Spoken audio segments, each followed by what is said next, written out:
हाँ जी, आज हम प्रैक्टिकल क्वेश्चंस कर रहे हैं इस क्लास के अंदर डिसोल्यूशन के जर्नल एंट्रीज पर बेस्ड जो क्वेश्चंस हैं, not full fledged.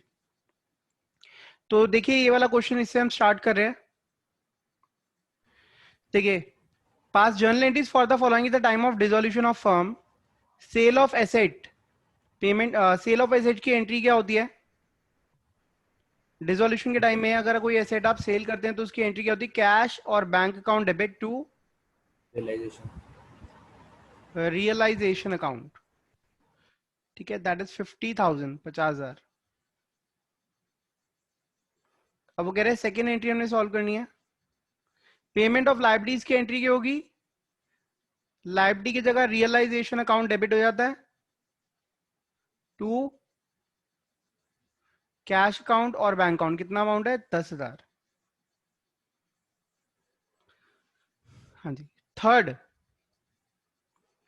a commission of 5% allowed to Mr. X on partner on sale of asset। अभी देखिए एसेट हमने कितने की सेल करी? 50,000 की। हमने इसको 5% कमीशन देनी है इस पर।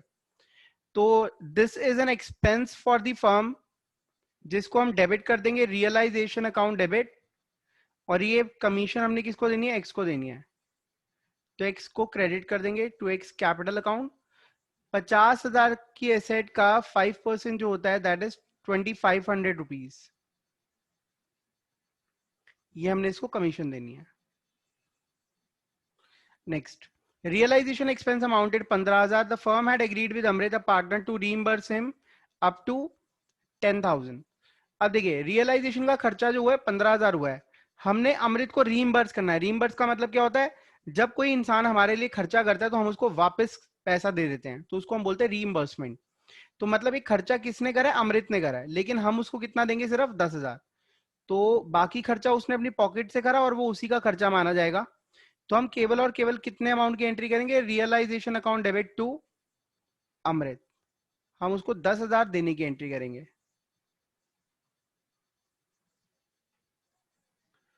अगर ये वर्ड रीइंबर्स ना यूज होता तो थोड़ी सी कंफ्यूजन और क्रिएट हो जाती। Z an old customer whose account 6,000 was written off as bad. 6,000 का एक अमाउंट था जो हमने बैड डेट माना हुआ है, मतलब ये पैसा हमें कभी मिलना ही नहीं था। Paid 60% of the amount return of, इसने 60% अमाउंट हमें दे दिया। अब ये देखिए, कैश अकाउंट डेबिट 6,000 हमने लेना था, मतलब लेना नहीं था, कुछ भी नहीं था, वो तो डूब चुका था पैसा। अब उसने हमें 60% दे दिया, तो कैश में 36 आ गया। तो ये एक अनरिकॉर्डेड रिकवरी हो गई, मतलब अनएक्सपेक्टेड रिकवरी है, जो रियलाइजेशन अकाउंट में क्रेडिट हो जाएगी, लाइक एन इनकम। 3,600 रुपए। इन्वेस्टमेंट जिसकी बुक वैल्यू 10,000 है, 150% पे रियलाइज हुई है। किसी चीज का 150% कितना होगा? 10,000 का 150% होगा, मल्टीप्लाई करेंगे 15,000। तो कैश टू रियलाइजेशन, इन्वेस्टमेंट को हमने बेच दिया 15,000 रुपए का।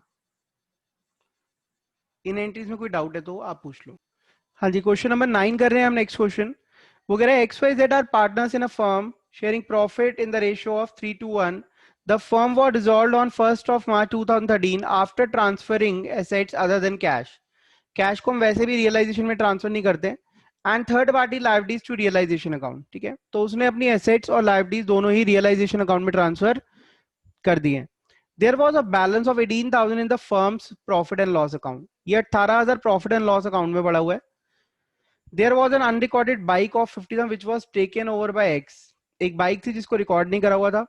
Creditor of 5,000 were paid 4,000 in full settlement of accounts. 5,000 के क्रेडिटर्स को हमने 4,000 में सेटल कर दिया। अब इनकी जर्नल एंट्रीज करनी है। ठीक है, तो स्टार्ट करते हैं क्वेश्चन नंबर 9। देखिए एसेट्स ट्रांसफर हो गई हैं, लाइबिलिटीज भी ट्रांसफर हो गई हैं, तो हमने ट्रांसफर की एंट्रीज नहीं करनी। अब वो कह रहा है 18,000 प्रॉफिट एंड लॉस अकाउंट में पड़ा हुआ है। तो प्रॉफिट एंड लॉस अकाउंट में जो बैलेंस होता है वो या तो प्रॉफिट होता है या लॉस होता है। अब यहाँ पे क्रेडिट बैलेंस डेबिट बैलेंस की बात तो कहीं नहीं है, तो इसको हमने क्या मान लिया? प्रॉफिट। तो प्रॉफिट जो है एक्स वाई और जेड में हम बांट देंगे। रेशियो क्या होगा? 3:1। 18,000 को 3:1 में बांटेंगे तो 9,000, 6,000 और 3,000, ये हमने डिस्ट्रीब्यूट कर दिया प्रॉफिट। नेक्स्ट एंट्री कह रहे there was an unrecorded bike of 50,000 which was taken over by X. ठीक है, एक्स पार्टनर है। पार्टनर अगर कोई भी एसेट लेकर जा रहा है जो फर्म से बिलोंग करती है तो उसकी कैपिटल में से वो डिडक्ट कर लेंगे 50,000। ठीक है, और रियलाइजेशन अकाउंट क्रेडिट हो जाएगा। अब बाइक रिकॉर्ड करी हो या ना करी हो, जब उसकी रिकवरी होगी तो रियलाइजेशन अकाउंट क्रेडिट होगा। ठीक है, third, creditor of 5,000 were paid 4,000 in full settlement. आपने क्रेडिटर्स को 4,000 में सेटल कर दिया, तो क्रेडिटर को पे करने की जो एंट्रीज होती हैं that is realisation to cash. आपने जितना पैसा दिया आपने सिर्फ उसकी एंट्री करनी है, चाहे वो 5,000 का था या कितने का भी हो। वो अपने आप ही जब वो 5,000 का था और 4,000 का पे होगा तो अपने आप 1,000 रुपए का प्रॉफिट जो है रियलाइजेशन में रिफ्लेक्ट करने लग जाएगा। ठीक है, तो आपने बैलेंस अमाउंट की टेंशन नहीं लेनी। क्वेश्चन नंबर 7 देखिए, loan of 10,000 advanced by a partner to the firm was refunded. अब वो क्या कह रहे हैं, पार्टनर ने लोन दिया था, हमने उसको रिफंड कर दिया। ठीक है, तो इसकी एंट्री क्या होगी। अब यहाँ रियलाइजेशन अकाउंट डेबिट मत करना क्योंकि पार्टनर का लोन पार्टनर्स के लोन अकाउंट में जाता है। तो partners loan to cash, cash account कितना 10,000। कैश या बैंक कुछ भी आ सकता है, जो अवेलेबिलिटी आपके क्वेश्चन में दिखाई हो। आपके पास कैश बैलेंस है या बैंक बैलेंस है। X partner takes over an unrecorded asset 300 रुपए। अगेन एक पार्टनर ने एक एसेट टेक ओवर कर ली तो उस पार्टनर के अकाउंट से पैसा कट जाता है, चाहे वो रिकॉर्डेड हो या अनरिकॉर्डेड हो। एक्स कैपिटल अकाउंट डेबिट 300 रुपए टू रियलाइजेशन, और उसकी रिकवरी रियलाइजेशन में क्रेडिट हो जाती है। अनडिस्ट्रीब्यूटेड बैलेंस, अब यहां लिखा हुआ है डेबिट। डेबिट मतलब लॉस होता है। प्रॉफिट एंड लॉस अकाउंट का 30,000 है। The firm has three partner X Y Z. अब देखिए 30,000 का लॉस है, उसको एक्स वाई जेड में बांटना है, तो X Y Z to profit and loss account. 30,000 के लॉस को हमने डिस्ट्रीब्यूट कर दिया इक्वली 10,000, 10,000, 10,000। इसके बाद assets of the firm realise 1,25,000। Firm की एसेट्स 1,25,000 में रियलाइज हुई हैं, तो इसकी एंट्री होगी cash to realisation 1,25,000। Y who undertakes to carry out the dissolution proceeding is paid 2,000 for the same। Y को हमने 2,000 रुपए देने हैं क्योंकि वो डिसोल्यूशन का सारा काम करवा रहा है। तो रियलाइजेशन अकाउंट डेबिट, रियलाइजेशन के लिए खर्चा हो गया टू Y, 2,000 रुपए हमने उसको क्रेडिट कर दिया। Creditors are paid 28,000 full settlement of their account 30,000। Again same problem है ये। क्रेडिटर्स को हमने 28,000 रुपए की पेमेंट करी है, तो हम यहाँ 28,000 की एंट्री करेंगे, चाहे क्रेडिटर्स 50,000 के हो, 30,000 के हो, कितने भी अमाउंट के हो। हमने यहाँ दिखाना है कि हमने उनको 28,000 रुपए की पेमेंट कर दी है। ठीक है, इसमें कोई डाउट है तो पूछ लो। हाँ जी, क्वेश्चन नंबर 11 पर आते हैं। अमन और हर्ष पार्टनर्स हैं एक फर्म में। They decided to dissolve their firm, pass necessary journal entries for the following after various assets other than cash and bank and third party liabilities have been transferred to realization। अब वो कह रहे हैं सारी चीजें हमने realisation में transfer कर दी, आप केवल उसके बाद की एंट्रीज करिए। There was furniture worth B 50,000। Aman took over 50% of the furniture at 10% discount and the remaining furniture was sold at 30% profit on book value। तो देखिए आधा फर्नीचर अमन ले गया 10% कम करके, और आधे को हमने 30% प्रॉफिट पे बेच दिया। तो यहाँ पे थोड़ी सी कैलकुलेशंस में शायद कंफ्यूजन हो सकती है। देखिए 50,000 का फर्नीचर है जिसमें से आधा कितना होता है 25,000। ठीक है, ये अमन को दे दिया हमने 10% ऑफ पर, दैट इज फॉर 22,500। और बाकी आधा जो है 25,000 का, ये हमने 30% प्रॉफिट पर बेचा 7,500, दैट इज फॉर 32,500। ठीक है, तो अब देखिए इसकी एंट्री क्या होगी। मर्ज एंट्री भी कर सकते हैं, मिक्स एंट्री आपने करना चाहे तो। पहली एंट्री होगी इसकी अमन्स capital account debit 22,500।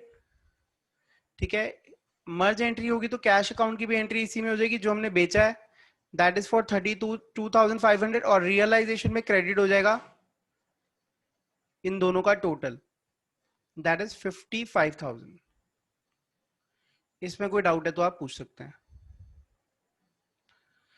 Profit and loss account was showing a credit balance of 15,000 on the date of dissolution. Again ये प्रॉफिट है, प्रॉफिट को हम डिस्ट्रीब्यूट कर देते हैं पार्टनर्स में, पार्टनर्स हैं अमन और हर्ष, इनका रेशियो नहीं गिवन था, इक्वल मानते हैं। तो अमन और हर्ष को प्रॉफिट एंड लॉस अकाउंट का बैलेंस हम ट्रांसफर कर रहे हैं टू अमन टू हर्ष। 15,000 रुपए 7,500 अमन को मिल गए और 7,500 ही हर्ष को मिल गए। नेक्स्ट, हर्ष का जो लोन है 6,000 का, वो discharge eight 6200। This is an important entry, ये सी पॉइंट इसका इंपॉर्टेंट है। देखिए, हर्ष का जो लोन है वो था 6,000 रुपए का, लेकिन हमने उसकी जो पेमेंट करी वी पेड 6200, तो बाकी का जो नुकसान है वो जाएगा टू रियलाइजेशन अकाउंट। वैसे ये एंट्री भी गलत ही है। अगर आप कोई अंडरस्टैंडेबल एंट्री करना चाहते हैं जो लोगों को भी समझ आए, तो आप हर्ष का एक बार लोन बना के देखो, हर्ष लोन अकाउंट बना के देखिए। यहाँ पे आ जाएगा बाय बैलेंस बीडी। हर्ष का एक लोन हमने पे करना था 6,000, लेकिन हमने जब उसको पेमेंट करी तो पेमेंट कर दी 6,200। तो अब हर्ष के लोन अकाउंट में डेबिट साइड ज्यादा है और वो डेबिट साइड से ट्रांसफर जाएगा रियलाइजेशन अकाउंट में। 200 रुपए का नुकसान हो गया हर्ष के लोन पर हमें।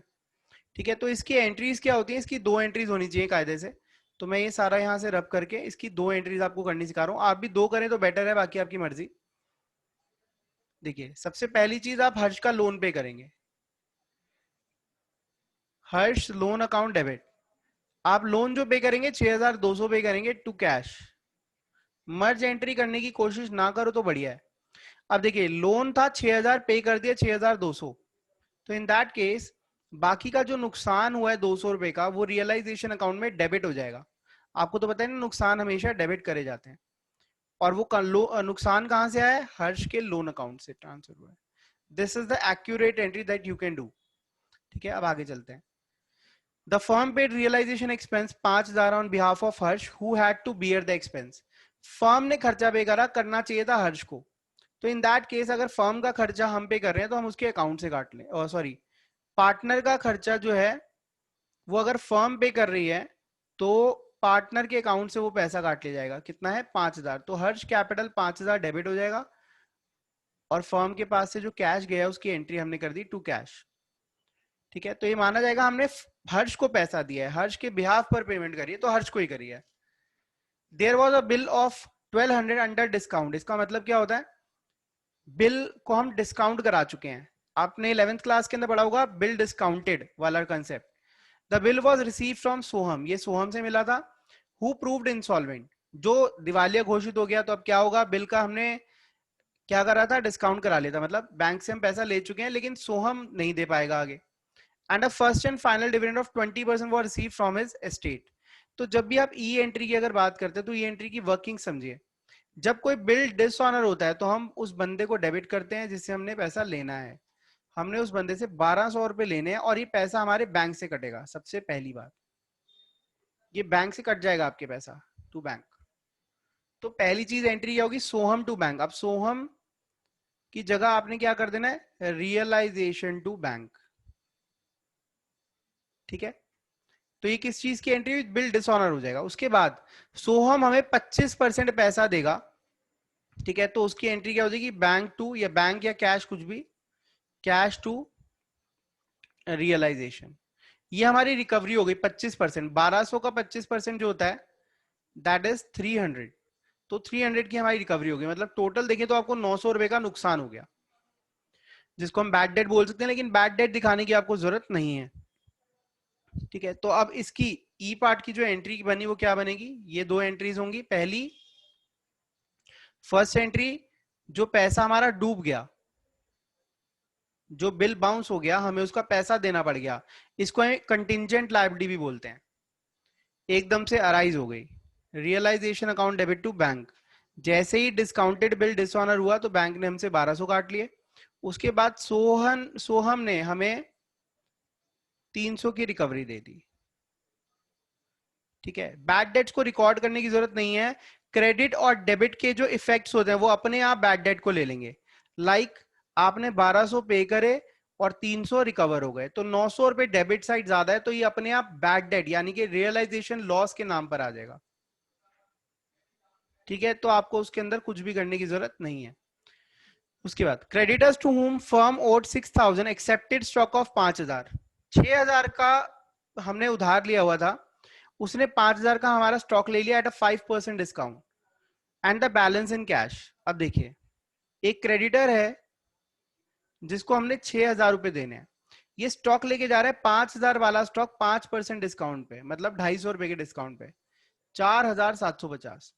तो 4750 के अमाउंट की तो कोई एंट्री होगी नहीं, क्योंकि जब भी क्रेडिटर एसेट लेकर जाता है तो रियलाइजेशन और डेबिट और क्रेडिट दोनों साइड पे आ जाता है।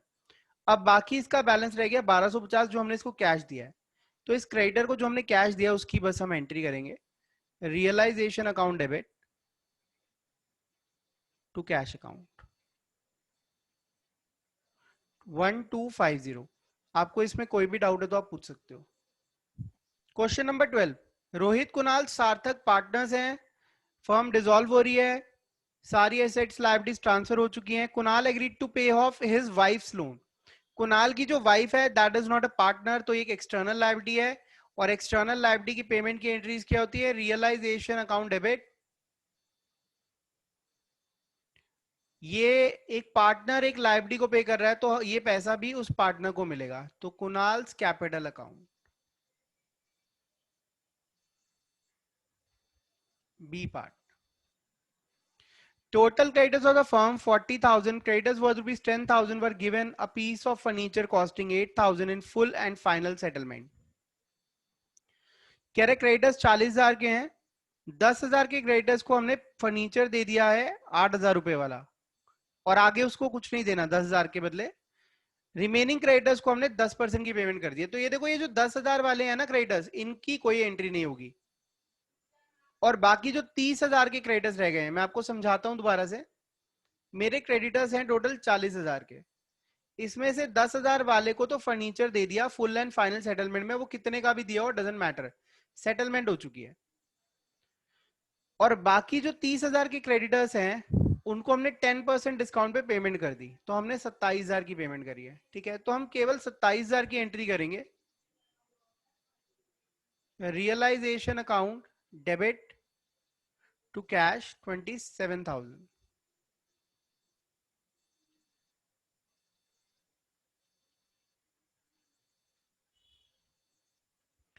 Rohit had given a loan of 70,000 to the firm which was duly paid. Rohit is a partner. अब रोहित का लोन जो है वो रियलाइजेशन में नहीं जाता, तो Rohit loan account debit, Rohit के लोन की पेमेंट रोहित के लोन अकाउंट से ही होगी, टू कैश 70,000, 70,000 रुपए।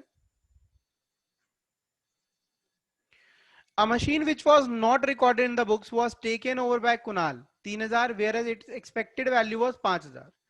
कोई दिक्कत नहीं, कुणाल एक मशीन ले गया जो रिकॉर्डेड नहीं थी, तो कुणाल से बस उसका पैसा काटना है हमने 3,000 रुपए, जो उसकी एग्रीड वैल्यू थी हम उतना ही पैसा काटेंगे, चाहे वो कितने की भी हो, 3,000 रुपए काट लेंगे, और ये क्रेडिट हो जाएगा रियलाइजेशन अकाउंट में।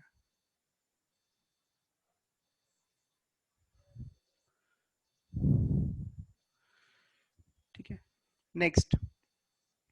इसके बाद firm had a debit balance 15,000 in profit and loss account on the date of dissolution.